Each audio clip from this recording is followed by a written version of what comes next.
Hi guys, welcome to our channel.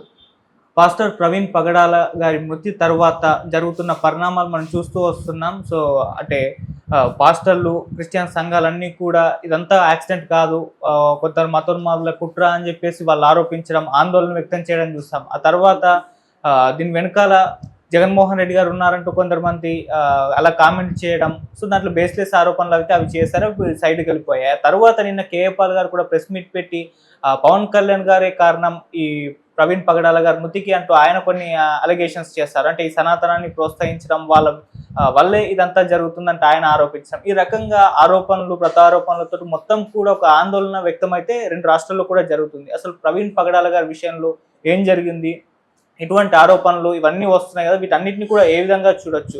So ఇప్పుడు ఇదే అంశం మీద డిస్కస్ చేయడానికి ప్రజెంట్ మనతో పాటు సీనియర్ జర్నలిస్ట్ కిరణ్ పోల్దాస్ గారు ఉన్నారు. వారితో మాట్లాడి తెలుసుకునే ప్రయత్నం అయితే చేద్దాం. నమస్కారం. నమస్తే ఆదిత్య. సార్, మీరు కూడా చూస్తూ ఉన్నారు, ఫాలో అవుతున్నారు. ప్రవీణ్ పగడాల గారు మృతి చెందిన తర్వాత జరుగుతున్న, అంటే మొదటి యాక్సిడెంట్ అని చెప్పేసి ప్రచారం జరిగింది. కాకపోతే అది యాక్సిడెంట్ కాదు, ఇది కుట్ర, దీని వెనకాల ఇది కావాలని ఎవరో చేస్తారని చెప్పేసి వాళ్ళంతా కూడా ఆందోళన వ్యక్తం చేయడం చూస్తాము. ఆ తర్వాత కొంత పొలిటికల్ యాంగిల్ తీసుకొని అది ఇదని చెప్పేసి కొన్ని బేస్లెస్ ఆరోపణలు చేయడం కూడా చూస్తాం. సో ఏం జరిగింది ప్రవీణ్ పగడాల గారి విషయంలో, మీకేమనిపించింది సార్? మొదట ప్రవీణ్ పగడాల గారి విషయంలో పోస్ట్ మార్టం నివేదిక వస్తే తప్ప స్పష్టంగా ఏం జరిగిందనేది చెప్పలేం. ఇంకా పోస్ట్ మార్టం నివేదిక రాలా. ప్రాథమికంగా పోలీసుల దర్యాప్తులో మాత్రం అది యాక్సిడెంట్ గా కనబడుతోంది. వాళ్ళు 2 మీకు వీడియోలు చూపించారు, సీసీ కెమెరా ఫుటేజ్ చూపించారు. ఆ సీసీ కెమెరా ఫుటేజ్ లో స్పష్టంగా స్కిడ్ అయిపోయి కింద పడిపోయినట్టుగా కనపడుతుంది. దుమ్ము అలా లేచిన గులకుంది. రోడ్డు చాలా హైలో ఉంది, పక్కనంతా కూడా కింద కాస్త లోతుగా ఉంది, ఒక 5-6 అడుగులు లోతు ఉంది కింద. సో అక్కడ సైడ్ అంతా కూడా గులక వేసున్నారు. సో అక్కడ ఆయన మొదలే ఆయనకి హెడ్ లైట్ లేదు. హెడ్ లైట్ లేకుండా వస్తున్న విషయం మొదటి సీసీటీవీ ఫుటేజ్ లో కనపడింది. మీరు చూశారు కదా, ఒక్క సైడ్ ల్యాంప్ బ్లింక్ చేసుకుంటూ వస్తున్నాడు. వస్తున్నప్పుడు కూడా ఆయన నిద్ర ముంపులో ఉన్నాడేమో అనిపించింది నాకు. ఆ టోల్ గేట్ మీరు దాటుతున్నప్పుడు సైడ్ చిన్నగా వస్తూ స్టార్ట్ చేసి ముందుకెళ్తున్నప్పుడు ఇలా ఇలా ఇలా ఇలా ఊగిపోతున్నాడు. చూశారు కదా మీరు. రాత్రి 11:40 ప్రాంతం, 11:30 గంటల ప్రాంతం. ఆ ప్రాంతంలో అతను ఆ రకంగా అసలుకు చాలా డౌట్ ఏంటంటే అండి, సాఫ్ట్వేర్ కంపెనీలు ఉన్నాయి అతనికి. హైదరాబాద్ నుంచి ఉదయం 11 గంటలకు బయలుదేరిన వ్యక్తి కార్లలో వెళ్ళొచ్చు కదా, కార్లు ఏం లేవా ఏంటి? సాఫ్ట్వేర్ కంపెనీ అధినేత కదా అతను. బైక్ మీద ఎందుకు వెళ్లాల్సి వచ్చింది? First point. ఆ బుల్లెట్ మీద వెళ్ళాడు. వెళ్ళిన తర్వాత సహజంగా 12 గంటల పాటు డ్రైవింగ్ చేసిన తర్వాత అండి సహజంగానే మత్తు వచ్చేస్తుంది. 11:30 గంటల ప్రాంతం, నిద్ర మంపు వచ్చేసి ఉండొచ్చు. సో ఇలా ఇలా ఇలా ఆయన బ్యాలెన్స్ తప్పి నడుపుతున్నట్టు కనపడింది. ఇది మీరు చూశారు, నేను చూసాను, అందరం చూసాం. కొంతసేపు తర్వాత అక్కడ ఒక బండి ఇట్లా స్కిడ్ అయిపోయినట్టు, ఆయనకి హెడ్ లైన్ లేదు. అందుకోసం హెడ్ లైట్ లేకపోవడం వల్ల అది స్పష్టంగా కనపడల. కానీ అక్కడ నుంచి ఇక్కడ వరకు కరెక్ట్గా 11:41 43 పోలీసులు చెప్తున్నది, నేను చెప్తున్నది కాదు. వచ్చినప్పుడు ఒక వెహికల్ జారి కింద పడిపోవడం అయితే కనపడింది. రోడ్డు పక్కకి ఆ దుమ్ము అలా లేచింది. అదైతే మీకు వెనక వస్తున్న వెహికల్స్ లైట్ లో ఆ దుమ్ము కనపడింది, ఒక శబ్దం కనపడింది. సో ఈ రకంగా మనం చూసినట్టయితే ఖచ్చితంగా అది యాక్సిడెంట్ గా మనకు అర్థమవుతోంది. అయితే దీనికి సంబంధించి చాలా మంది చాలా రకాలుగా వ్యాఖ్యానిస్తున్నారు. బండి ఇలా ఎందుకు పడింది, అలా ఎందుకు పడింది, ఇలా పడాలి కదా, అలా పడాలి కదా, అది యాక్సిడెంట్ అండి, ఎలా అయినా పడచ్చు బండి. సో బండి పడిపోతే ఆయన ఫుట్ ప్రింట్ ఇక్కడ ఉందని చెప్పేసి రకరకాల మాటలు మాట్లాడుతున్నారు. అవన్నీ కూడా బేస్లెస్ ఆరోపణలుగా నాకు కనపడుతున్నాయి. పోలీసులు పోస్ట్ మార్టం నివేదికను బయట పెట్టిన తర్వాత మాత్రమే మనము దాని గురించి మాట్లాడుకోవాలి తప్ప ప్రాథమికంగా మనకు కనపడుతున్నది ఏంటి, యాక్సిడెంట్ గానే కనపడుతోంది.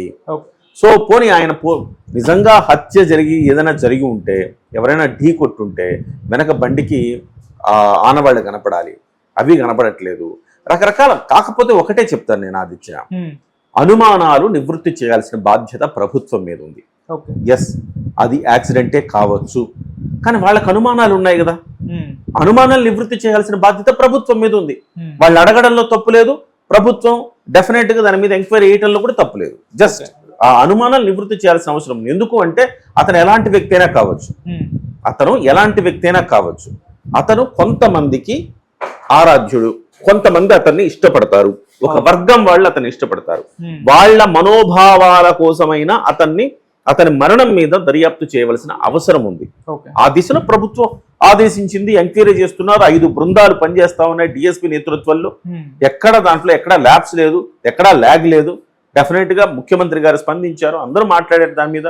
డెఫినెట్గా చట్టం చేయాల్సిన పని చట్టం, ప్రభుత్వం చేయాల్సిన ప్రభుత్వం చేస్తూ ఉన్నాయి. ఓకే సార్, ఈ పోస్ట్ మార్టం రిపోర్ట్ అంటే ఇంత లేట్ అవ్వడానికి గల కారణం ఏంటి? వాళ్ళు కూడా అంత ఆందోళన చేస్తున్నారు, తొందరగా రిలీజ్ చేయొచ్చు కదా. ఒకవేళ పోస్ట్ మార్టంలో యాక్సిడెంట్ అని తేలితే మేము తెలంగాణలో కాంగ్రెస్ పార్టీ ద్వారా దీన్ని రీపోస్ట్ మార్టం చేపిస్తామంటూ కూడా వ్యక్తం చేస్తున్నారు వాళ్ళు. అంటే ఎందుకు లేట్ అవుతుంది, పోస్ట్ మార్టం రిపోర్ట్ రావట్లేదు, ఫోరెన్సిక్ వీళ్ళు ఎట్లా తయారయ్యారంటే ఆదిత్య, పోస్ట్ మార్టం రిపోర్ట్ లో ఏమొస్తుందో కూడా వీళ్ళే చెప్పేస్తున్నారు. పోస్ట్ మార్టం రిపోర్ట్లో మాకు అందింది, ఆయన తాగి డ్రైవ్ చేశాడు, పడిపోయాడు, ఇదే వస్తుంది పోస్ట్ మార్టం రిపోర్ట్లో అని వీళ్ళే దాన్ని, అంటే నిజంగా వాస్తవాలు ఏమైనా చెప్పినా కానీ ప్రజలు నమ్మకుండా ఉండేలాగా వీళ్ళు ముందు ప్రీ ప్లాన్ చేస్తూ ఉన్నారు.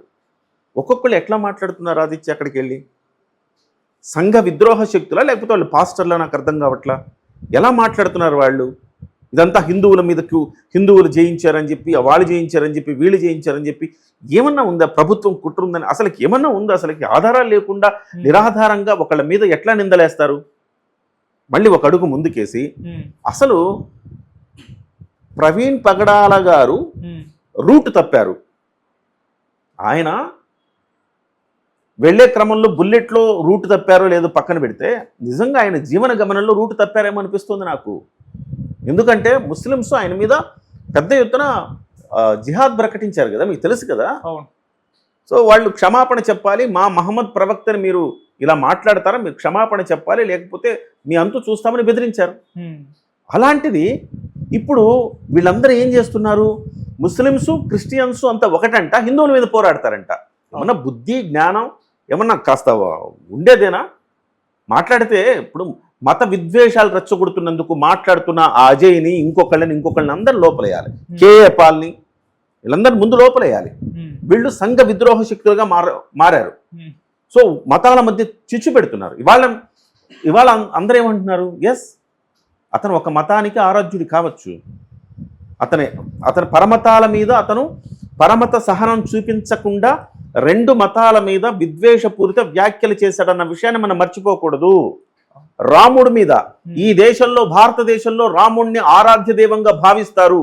ఒక మనిషికి రాముడిలాగా బతకాలని చూపిస్తారు. రాముడు కోసం అయోధ్యలో ఎంత పెద్ద పోరాటం జరిగింది, ఎంత పెద్ద యుద్ధం జరిగింది మనం చూసాము. అలాంటి రాముడిని పట్టుకొని మీరు ఏదంటే అది మాట్లాడితే హిందూ సమాజం చూస్తూ ఊరుకున్నదని మీకు చులకనా? ఇప్పటికే హిందూ సమాజం పరమత సహనం ఉండాల్సిన దానికంటే ఎక్కువైపోయింది. ప్రతిదీ లైట్ తీసుకుంటున్నాం. అట్లని చెప్పేసి చేతగాని వాళ్ళు కాదు కదా హిందువులు. తప్పు కదా అది మాట్లాడడం. సరే మాట్లాడారు, అయినా కానీ హిందూ సమాజం పెద్దగా స్పందించాలి. ఎందుకంటే పరమత సహనం కలిగింది కాబట్టి హిందూ సమాజం స్పందించాల. లేకపోతే ఆ రోజే ప్రవీణ్ పగడాల వ్యాఖ్యల్ని ఖండించి హిందూ సంఘాలు ధర్నా చేయాలి. కానీ ఎక్కడ లేదు. కానీ ముస్లింలు అంత పరమ సహనం ముస్లింలకు ఇస్లాంలో లేదు, అంటే ముస్లింలకు లేదు. అందువల్ల వాళ్ళ మహమ్మద్ ప్రవక్తని ఎప్పుడైతే అవమానించారో వెంటనే వాళ్ళు దీని మీద ప్రకటనలు చేశారు.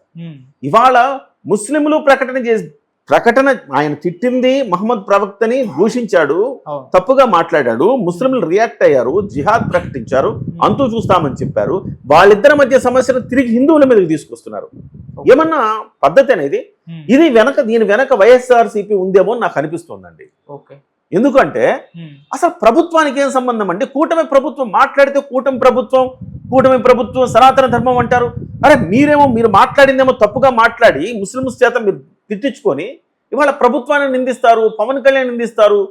ఎట్లేమన్నా పద్ధతి పాడుందా? ఎవరికైనా కొంచెం లాజిక్ ఉండాలి కదా ఏమైనా మాట్లాడితే.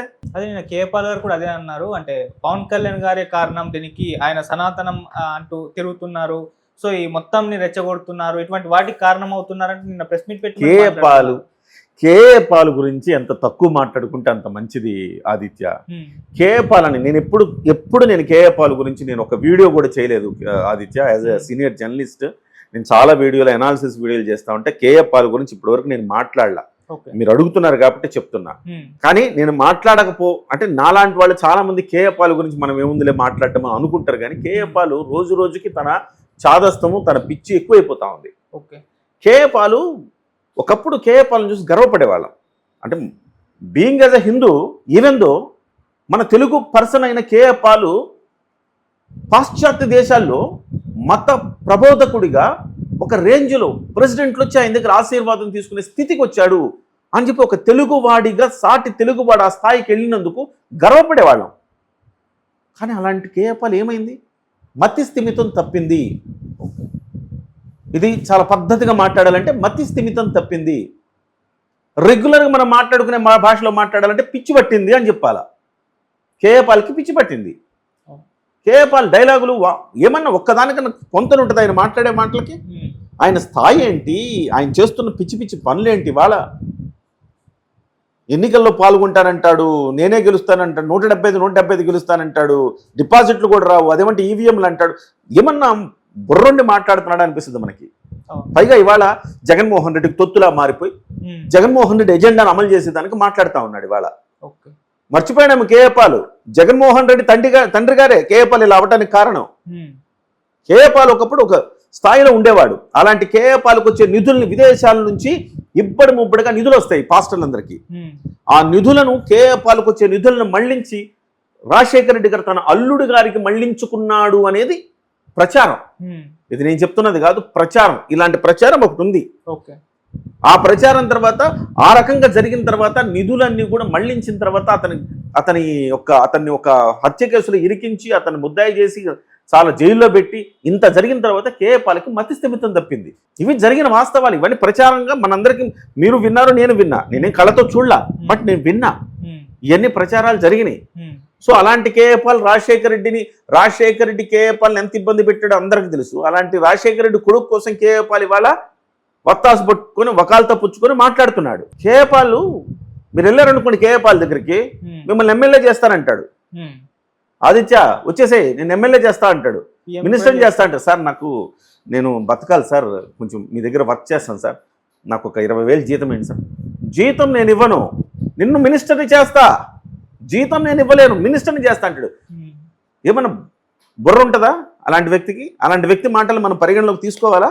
ఇవాళ ఈ రాష్ట్రానికి కేఏపాల్ ఇవాళ పవన్ కళ్యాణ్ గారి మీద ఆరోపణలు చేస్తున్నారు. సరే, కేఏపాల్ గారు చాలా మేధావిలాగా ఆరోపణలు చేస్తున్నాడు అని అనుకుందాం. కేఏపాల్ గారిని కాసేపు పవన్ కళ్యాణ్ గారి మీద ఆయన చేసిన ఆరోపణలు మనం ఒక్కసారి పరిశీలిద్దాం.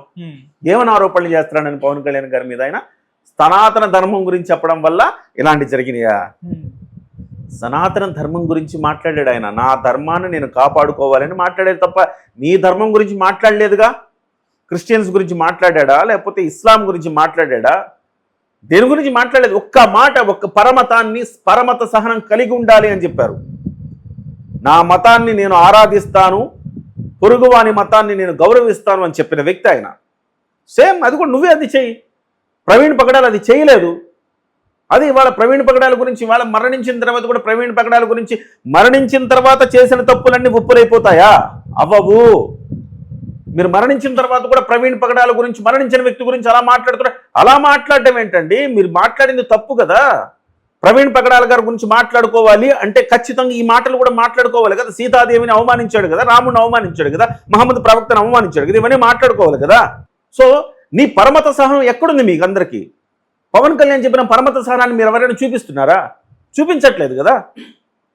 సో నేనేమంటానంటే, ఎప్పుడైతే మనం రూట్ తప్పుతామో, పరమత సహనం లేకుండా ఎదుటి మతాలను కించపరుస్తూ మాట్లాడతామో, అది ఏ నాటికైనా డేంజరే. ఇవాళ ఖచ్చితంగా ఇది యాక్సిడెంటే నాకైతే అనిపిస్తుంది. ఖచ్చితంగా ఇది యాక్సిడెంట్ అయి అనిపిస్తుంది. నిజంగా అలాగా ఆయన యాక్సిడెంట్ కాకుండా ఆయన్ని ఎవరైనా హత్య చేశారు అని రుజువైతే ఖచ్చితంగా వాళ్ళు ఎవరైనా కానీ, హిందువైనా ముస్లిం అయినా ఎవరైనా కానీ ఖచ్చితంగా శిక్షించాల్సిందే. భావ ప్రకటన స్వేచ్ఛను దుర్వినియోగం చేస్తూ కొంతమంది మాట్లాడుతున్నారు. అంత మాత్రం చేత వాళ్ళ మీద దాడులు చేయకూడదు. చట్టం, న్యాయం, ధర్మం ఉన్నాయి. ఈ భారతదేశంలో రాజ్యాంగం మనకి భావ ప్రకటన స్వేచ్ఛ ఎలా ఇచ్చిందో, ఎదుటివాడి మనోభావాలు గాయపడితే వాళ్లను శిక్షించే ఆ సెక్షన్లు కూడా ఉన్నాయి. ఆ రకంగా అది ఇవాళ అతను కావచ్చు, ప్రవీణ్ పగడాల్ కావచ్చు, అజయ్ కావచ్చు, కేఏపాల్ కావచ్చు, వీళ్ళందరూ కూడా పరమత సహనం లేకుండా మాట్లాడుతుండొచ్చు. అంత మాత్రం చేత వాళ్ళ మీద దాడులు చేయటాన్ని నేను ఖండిస్తా. నిజంగా వాళ్ళ మీద వాళ్ళు తప్పు మాట్లాడారనిపిస్తే కేసులు పెట్టండి, చట్ట ప్రకారం నడుచుకోమని చెప్పండి. అంతే తప్ప నిజంగా ఆయన ఏమన్నా హత్య అనేది గనక పోస్ట్ మార్టంలో బయట పెడితే అది ఎంతటి వ్యక్తినైనా శిక్షించాలి. ఒక మనిషిని హత్య చేయడం, చంపటం అనేది అత్యంత క్రూరమైన నేరము. డెఫినెట్గా దానికి శిక్షించాల్సిందే. కానీ ఇలా కేఏ పాల్ లాంటి వాళ్ళు చేసే ఆరోపణలని ఇవి మత విద్వేషాలు రెచ్చగొట్టేలా ఉన్నాయి. ముందు కేఏ పాల్ని, అజయ్ని లోపల వేయాలి. వాళ్ళు సభ్య సమాజంలో తిరగటానికి అర్హులు కాదు. వాళ్ళు పరమత సహనం లేకుండా ఇతర మతాల మీద ఆరోపణలు చేస్తున్నారు. ఇప్పుడు సనాతన ధర్మం గురించి మాట్లాడంటే నా అమ్మ గురించి నేను మాట్లాడుకోకూడదు ఆదిత్య. నా అమ్మ గురించి నేను మాట్లాడుకుంటే వేరే వాళ్ళకి ఏదైనా నష్టం జరిగితే నా అమ్మ గురించి నేను మాట్లాడుకుంటే నష్టం జరిగిపోద్దా? మా అమ్మ గురించి నేను మాట్లాడతా, మీ అమ్మ గురించి నువ్వు మాట్లాడంతే. అట్లా కాకుండా మా అమ్మ గురించి నువ్వు మాట్లాడితే వేరేలా ఉంటుంది కదా కథ. మీ అమ్మ గురించి నేను మాట్లాడిన అంతే తప్పు. సో నా అమ్మ గురించి నేను మాట్లాడుకోవటం కూడా తప్పెట్లయితుంది. పవన్ కళ్యాణ్ గారు ఆయన తల్లి సమానమైన సనాతన ధర్మం గురించి మాట్లాడారు. సనాతన ధర్మం గురించి మాట్లాడాడు తప్ప ఇతర మతాలను కించపరచలేదు. అటువంటప్పుడు మతాలను రెచ్చగొట్టడం ఎట్లవుతుంది? ఎవరినైనా ఒక్క మాట తప్పుగా మాట్లాడా? పరమత సహనం చూపించమని పదే పదే పదే పదే చెప్పారు. అది మీకు లేదు. మీరు ఇవాళ తప్పు చేస్తున్నారు. మిమ్మల్ని ఇవాళ అరెస్ట్ చేసి లోపల పెట్టాలి. దయచేసి నేను కూటమి ప్రభుత్వానికి నేను రిక్వెస్ట్ చేస్తా ఉన్నా. ఇలాంటి వాళ్ళు బయట తిరిగితే, సభ్య సమాజంలో తిరిగితే, అజయ్ అనేవాడు లేకపోతే కేఏ పాల్ అనేవాడు వీళ్ళందరూ బయట తిరిగితే రేపొద్దున ఎవరి మనోభావాలనే దెబ్బతిని ఏమన్నా నష్టం జరిగితే బాధ్యత ఎవరు వహించాలి? ఇమ్మీడియట్ కూటమి ప్రభుత్వం లోపల వేయాలి వాళ్ళని. ఇలాంటి వ్యాఖ్యలు చేస్తున్నందుకు, మత విద్వేషాలు రగిలిస్తున్నందుకు ఉన్న యాక్ట్స్ ఏవైతే ఉన్నాయో భారతీయ శిక్షా స్మృతిలో అవన్నీ వాళ్ళ మీద పెట్టి లోపల పెట్టాలి. కానీ వాళ్ళు పెట్టేవాళ్ళే. కానీ భావోద్వేగ సమయం ఇది. భావోద్వేగ సమయం. ఒక వ్యక్తి చనిపోయి ఉన్నాడు, ఒక పాస్టర్ చనిపోయినప్పుడు ఆ వర్గం వాళ్ళు కొంత బాధలో ఉంటారు. అలాంటప్పుడు చిలువలు పొలవలు చేసి మాట్లాడిన ఈ వ్యక్తులు ఎవరైతే ఉన్నారో ఆ వ్యక్తుల మీద నిజంగా నిజాయితీగా సెక్షన్లు పెట్టినా కానీ ఆ వర్గం ఇదేదో కక్షపూరితం అనుకుంటుంది కాబట్టి ప్రభుత్వం ఆలోచిస్తుండొచ్చు. కానీ లేకపోతే వీళ్ళ సభ్య సమాజంలో తిరగటానికి అర్హులు కారు. సరే, ఇక్కడ ఇంకోటి, ఇప్పుడు ప్రవీణ్ గారి మృతి పైన పవన్ కళ్యాణ్ గారు స్పందించాల్సిన అవసరం ఉందా? ఇప్పటివరకు ఎందుకు స్పందించలేదు అంటే ఇప్పుడు ఒక క్వశ్చన్ రైజ్ అవుతుంది. అప్పుడు చిలుకూరి బాలాజీ టెంపుల్ రంగరాజన్ గారి పైన దాడి జరిగినప్పుడు అందరూ స్పందించారు. తెలంగాణ అండ్ ఏపీ వ్యాప్తంగా అందరు నేతలు స్పందించారు. ఆయన వెళ్ళి పరామర్శించడం కూడా చూస్తాం. మరి ఒక క్రిస్టియానికి సంబంధించిన ఒక పాస్టర్ చనిపోతే ఎందుకు స్పందించడం లేదని క్వశ్చన్స్ వాళ్ళే రైజ్ చేస్తున్నారు. చిలుకూరి బాలాజీ టెంపుల్ అర్చకులు ఏ రోజైనా పక్క మతం మీద వ్యాఖ్యలు చేశారా? లేదు కదా. ఆయన విఘ్నుడు, గౌరవనీయులు, ఆయన పెద్దవారు. ఇంకా దళిత గోవిందం అని పెట్టి దళితుణ్ణి తన తల మీద పెట్టుకుని మోసిన వ్యక్తి ఆయన. పరమత సహనం, కులాలకు అతీతంగా, మతాలకు అతీతంగా ఒక దైవం అందరికీ చేరాలి అని తపన పడే ఒక సమాజంలో మార్పు తీసుకొచ్చే ఒక మంచి వ్యక్తి ఆయన. ఆయన మీద దాడి జరిగితే డెఫినెట్గా స్పందిస్తానంతా. అలా కాకుండా ఇతర మతాలని కించపరిచేలా మాట్లాడి రెచ్చగొట్టి అవమానించి ఈ రకంగా మాట్లాడే వాళ్ళ గురించి స్పందిస్తే ఎంత, స్పందించకపోతే ఎంత అంట నేనైతే. అంటే పవన్ కళ్యాణ్ గారు అలా స్పందించలేదని నేను అంటలేదు. కానీ స్పందించాల్సిన అవసరం ఏంటి? ప్రతి ఒక్కరు స్పందించాల్సిన, ఆయన మహాత్మా గాంధీ అయినా ప్రతి ఒక్కరు స్పందించడానికి కాదు కదా. సో స్పందించాల్సిన అవసరం లేదు. ఈ రాష్ట్రానికి ముఖ్యమంత్రిగా, ఆంధ్రప్రదేశ్ ముఖ్యమంత్రిగా చంద్రబాబు నాయుడు గారు స్పందించారు. ఆయన స్పందించాలా, ఎందుకంటే రాష్ట్రానికి ముఖ్యమంత్రి కాబట్టి. హోంమంత్రి అనిత స్పందించారు, ఆమె స్పందించాలా, ఎందుకంటే ఆమె రాష్ట్రానికి హోంమంత్రిగా లా అండ్ ఆర్డర్ చూస్తుంది కాబట్టి. వాళ్ళిద్దరు స్పందించే సరిపోయారు కదా కూటమి ప్రభుత్వంలో. మళ్ళీ పవన్ కళ్యాణ్ గారి స్పందన అవసరం ఏముంది ఇక్కడ అంటున్నా. అంతేనా కాదా? సంబంధిత వ్యక్తులు స్పందించారా లేదా? ఇంకా ప్రభుత్వంలో ప్రతి ఒక్కళ్ళు పవన్ కళ్యాణ్ గారు స్పందించారా, నాదెండ్ల మనోహర్ గారు స్పందించారా, కందుల దుర్గేష్ గారు స్పందించలేదు, జిల్లా అధ్యక్షులు స్పందించలేదు, జనసేన పార్టీ కిరణ్ కుమార్ స్పందించలేదు. పవన్ కళ్యాణ్ సపోర్ట్ చేస్తాడు కదా ఆయన. మంచి సమాజం నిర్మించాలంటే ఒక మంచి శక్తి కావాలనుకున్నా స్పందించాం. పవన్ కళ్యాణ్ గారిని మనం సపోర్ట్ చేయాలన్నాం. అంత మాత్రాన ఇవాళ ప్రవీణ్ పగడాల మృతి చెందితే కిరణ్ మాట్లాడాలి, ఆదిత్య మాట్లాడాలి, అట్లా కాదు కదా. డెఫినెట్గా జాతి పిత చనిపోతే ప్రతి ఒక్కరు మాట్లాడతారు.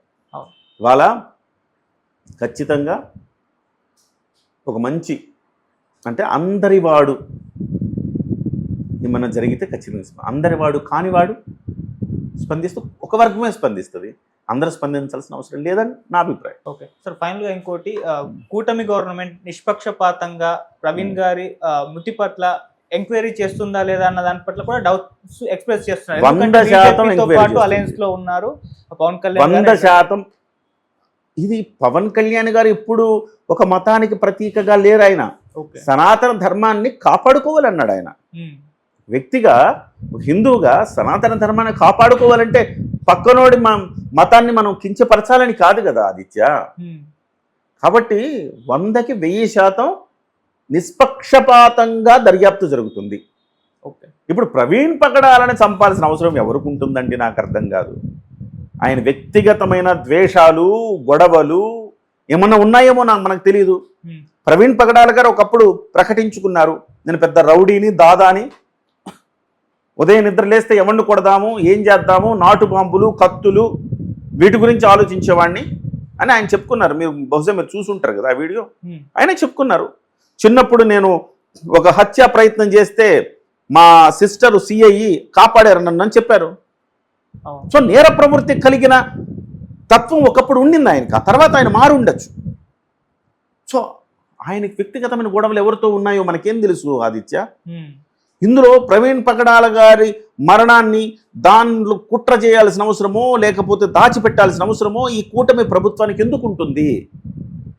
అంత గొప్పవాడేం కాదు కదా ప్రవీణ్ పగడాల. ఆయన ఇప్పుడు ప్రభుత్వాలే కుట్ర పని, ప్రభుత్వాలే దాచిపెట్టాల్సినంత ఆ స్థాయిలో ఆయన ఏం లేడు. ఆయన ఎవరి మీద ఎవరికి ఎలాంటి కక్ష ఉన్నదో నాకు తెలియదు. పోస్ట్ మార్టం వస్తే తప్ప తెలియదు మనకు అది హత్య అని.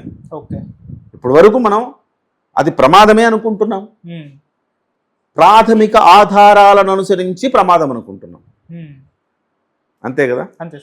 ఆదిత్య ఫైనల్గా నేను ఒకటే చెప్తా, అన్ని మతాల సారం ఒక్కటే, మనిషిని మనిషిలా ప్రేమించాలి, అంతే కదా. ఏ మతమైన పక్కనోడిని కొట్టు చంపే అని చెప్తుందా? చెప్పదు కదా. భగవద్గీత చెప్పదు, ఖురాను చెప్పదు, బైబిలు చెప్పదు.